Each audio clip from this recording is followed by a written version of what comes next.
warahmatullahi wabarakatuh. Perkenalkan, nama saya Nur Astari Washar, pendamping PKH Kecamatan Kapuas, Kabupaten Sanggau, Provinsi Kalimantan Barat. Saya akan membuat video modul 7 tentang pencegahan dan penanganan stunting melalui kebersihan diri dan lingkungan. Sesi 11 yaitu mendukung praktik cuci tangan dengan sabun. Belajar atau membahas tentang praktik cuci tangan dengan sabun. Nah, kenapa kita harus mencuci tangan? Ibu-ibu, kenapa kita harus mencuci tangan? Karena dia tidak dari kuman, ibu harus bersih. Nah, kenapa kita harus mencuci tangan dengan sabun? Karena benar terhindar dari kuman, karena kita banyak aktivitas yang kita lalui, misalnya menyiapkan anak-anak makanan, terus membersihkan lingkungan sekitar. Setelah itu membersihkan peliharaan, jika ibu-ibu ada pelihara hewan dan lain-lainnya. Di sini saya mau menjelaskan sama ibu-ibu manfaat mencuci tangan. Tadi manfaatnya adalah membersihkan apa ibu? Membersihkan tangan dari kuman. Yang kedua, menghindar terjadinya penyakit apa? Diare, disentri, ispa, flu burung atau SARS atau penyakit kulit lainnya, dan sekarang yang sedang kita hadapi yaitu COVID-19. Nah, kapan waktu kita mencuci tangan? Yaitu sebelum makan, sesudah makan, sebelum masak, habis itu sebelum menyuapi anak, sesudah buang air besar atau membuang air kecil, terus sebelum menyusui, dan setelah menyentuh barang-barang.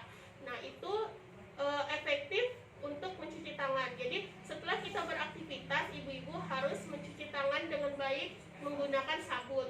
Kenapa ibu harus menggunakan sabun? Karena dapat membersihkan kotoran dan membunuh kuman. Tanpa sabun, kotoran dan kuman itu masih menempel. Dan saya sarankan sama ibu-ibu, kalau mencuci tangan itu menggunakan sabun antiseptik, karena itu lebih efektif untuk membasmi kuman. Kalau ibu mencuci tangan dengan sabun colet, itu akan berbahaya karena di sabun colet itu ada zat kimianya. Kenapa berbahaya? Nanti di dalam zat kimia akan akan membuat iritasi tangan ibu, dan itu menyebabkan kuman bertumbuh kembang di tangan ibu ya. Jadi saya sarankan ibu untuk mencuci tangan menggunakan sabun yang antiseptik ya ibu-ibu ya. Nah, jangan sabun colet ibu-ibu. Nanti ibu-ibu pergi ke rumah menggunakan sabun colet, itu tidak baik karena dia ada zat kimianya.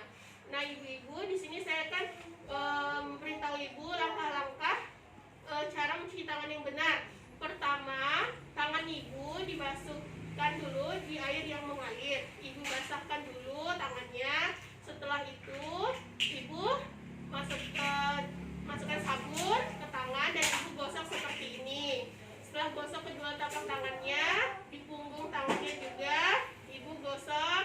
Nah, seperti ini. Setelah menggosok, setelah itu ibu jarinya juga sama. Itu juga sebaliknya. Setelah itu gerakan mengunci jari-jari, mengunci. Setelah jari-jari mengunci, seperti ini diputar-putar. Setelah itu dibilas dengan air. Setelah itu ibu keringkan dengan tisu atau kain. Jadi tangan harus selalu kering.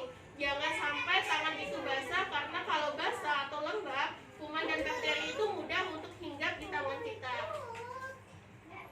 Nah, setelah itu, selain cara langkah-langkah mencuci tangan, di sini saya juga memberi saran kepada ibu-ibu untuk membuat tempat cuci tangan dengan alat yang sederhana. Misalnya ibu-ibu punya ember bekas ya bu ya, ibu punya misalnya tempayan yang bekas, itu kan tidak digunakan lagi kan. Nah, kalau tidak digunakan lagi, kita manfaatkan untuk pembuatan cuci tangan. Pertama, ibu-ibu bersihkan dulu tempayan atau cat atau ember bekas cat. Ibu bersihkan dulu. Setelah itu, setelah ibu bersihkan, ibu lubangin di wadah bawahnya itu. Ibu lubangin di wadah ember itu. Setelah ibu lubangin, ibu masukin keran untuk masukin keran dalam lubang itu gitu. Nah setelah itu ibu simpan di depan rumah, dimanapun sebelum masuk rumah, ibu simpan di depan rumah untuk jadi anak-anak atau orang-orang bisa mencuci tangan sebelum berkunjung ke rumah kita gitu. Ibu-ibu, sekian dulu untuk materi tentang pencegahan dan penanganan stunting melalui kebersihan diri dan lingkungan, yaitu sesi 11 tentang mendukung praktiknya cuci tangan dan dengan sabun. Nah, semoga apa yang saya sampaikan bermanfaat untuk ibu-ibu. Semoga ibu bisa terapkan untuk kehidupan sehari-hari. Wassalamualaikum warahmatullahi wabarakatuh. Sekian dan terima kasih atas video modul 7 tentang pencegahan dan penanganan stunting melalui kebersihan diri dan lingkungan. Sesi 11 mendukung praktik cuci tangan dengan sabun. Wassalamualaikum warahmatullahi wabarakatuh.